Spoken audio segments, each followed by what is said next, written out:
السلام عليكم ومرحبا بكم مي باترفلايز. كلمة فراشات ولا بزاف عليها تطبع، وانا ديما نحب نكون فريدة من نوعي في تسمياتي وفي ريجيماتي اللي ضد الحرمان. اليوم راح نعطيكم ريجيم تاع الحرمان، على خاطر للاسف نتوما اللي بزاف تحبوا هذا النوع تاع الريجيمات، وكي تشوفوا عنوان جذاب يا خويا كيفاش تصدموا عليه. على بالكم شحال يغيظوني الفيديوهات تاعي القدم اللي فيهم ريجيمات الاعتدال، واللي بيهم اللي ينقصوا الاخوات حتى ل 60 كيلو من الوزن تاعهم بدون حرمانه وما عليهمش مشاهدات. بصح ريجيم كيما تاع اليوم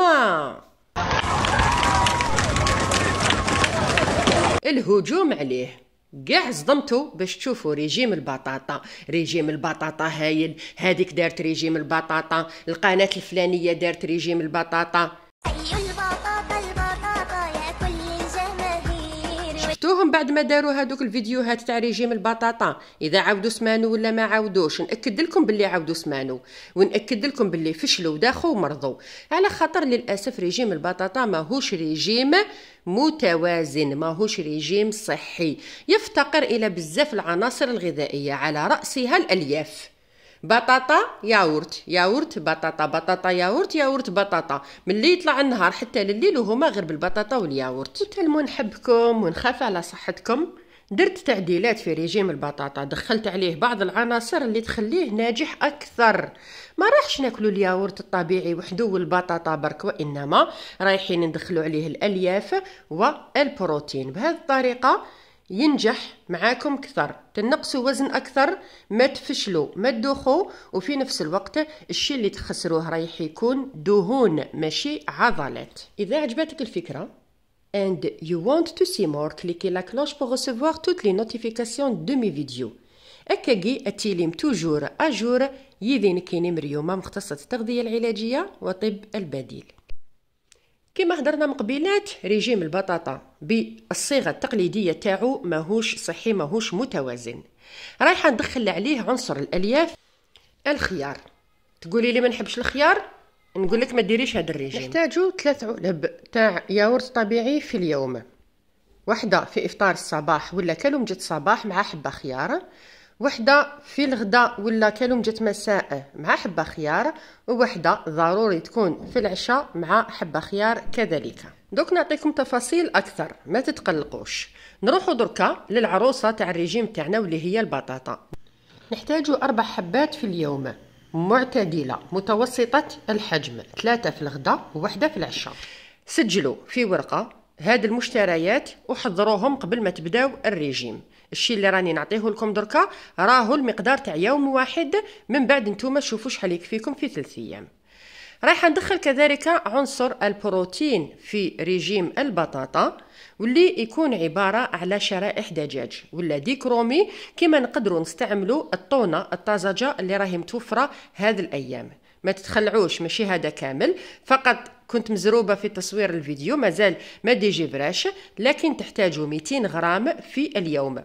200 غرام اسكالوب ولا طونة اللي تاكلوهم سواء مع الغداء سواء مع العشاء، عندكم الاختيار. ما نكثرش عليكم، درك في آخر الفيديو نكتب لكم قائمة المشتريات بالتفصيل.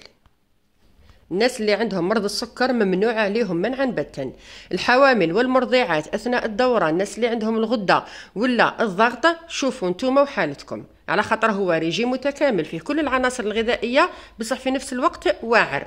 صحيا تقدروا ديروه، لكن كل واحد يعرف حالته. أول حاجة نديروها صباح لما نوضو نشربوا كاس ماء يكون عادي، ما هو بارد ما هو سخون، على الريق، ما نديروا له حتى إضافات. في هذاك الوقت نحضر تيزانة الكمون بالرند. بالنسبة للوصفة راني نخلي لكم كل شيء مكتوب. ناخذ كاس كبير منها، يكون طبعا دافي ماشي سخون يحرق ماشي بارد.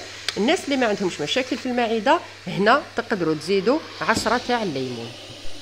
الشيء اللي راني نحكي فيه دركا ثابت لمدة 3 أيام.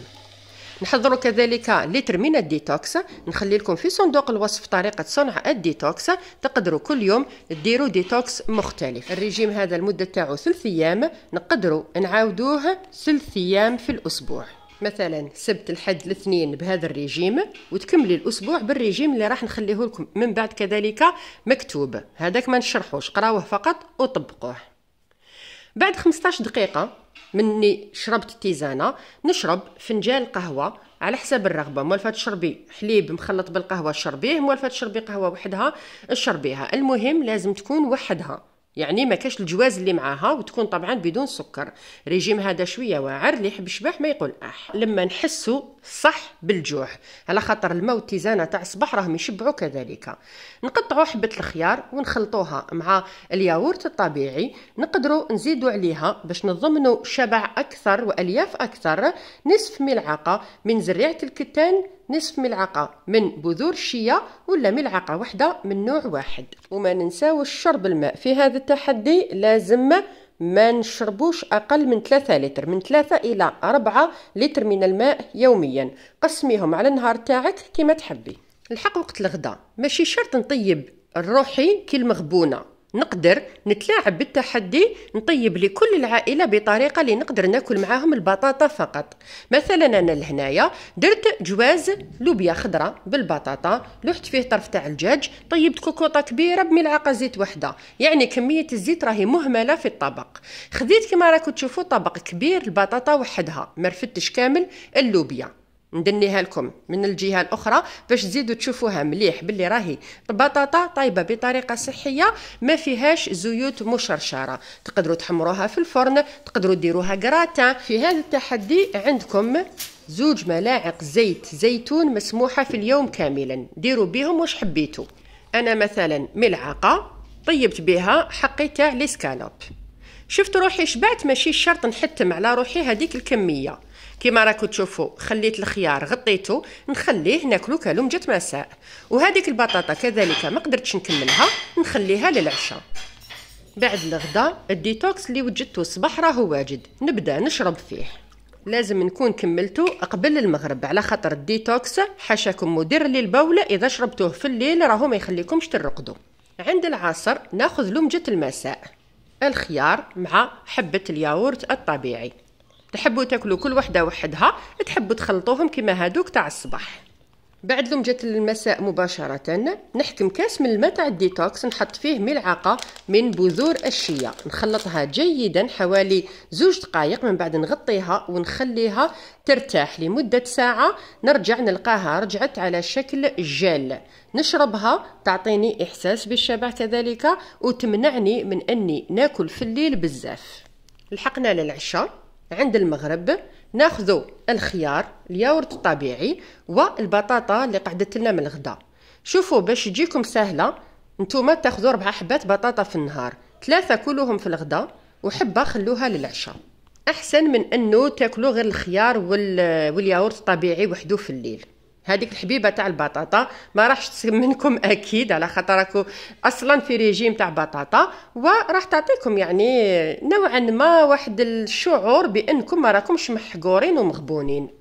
لكن صراحه نفضل لو كان تخليو من الاسكالوب تاع الغداء، البطاطا كلوها في الغداء وخليو زعما 100 غرام من الاسكالوب كلوه في الليل مع الخيار والياغورت الطبيعي احسن، يعني الالياف تاعو تحسسكم بشبع اطول اكثر من البطاطا. بقات لنا حاجه واحده اللي هي قبل النوم، نحضروا التيزانه هذه اللي مكتوبه لهنايا ونشربوا منها كاس بعد يوم طويل من الاكل، ما راحش يضرنا لما نحطوا عليها عصير نصف ليمونه. كما قلت لكم الريجيم هذا تقدروا تطبقوه 3 ايام في الاسبوع، من بعد طبقوا واحد من هاد 2 ريجيمات اللي راح نحطهم لكم لهنايا بونوس هديه، هادو نخدم بهم في المتابعه الخاصه فقط، جامي خرجتهم جامي حطيتهم في القناه، يعني غير الاوفياء اللي لحقوا حتى لهنايا اللي راهم تحصلوا على هاد الهديه، 2 ريجيمات مجانيه. اكتبوا لنا في التعليقات نتيجه ريجيم البطاطا، زيدوا لنا معاه نتيجه شهر كامل نتاع التناوب ما بين ريجيم البطاطا و2 ريجيمات هادوما. ما تنساوش ممارسة رياضة من اليوتيوب، اكتبوا فقط رياضة منزلية وتبعوا معاها. بالتوفيق للجميع، وغدا يوم أفضل إن شاء الله.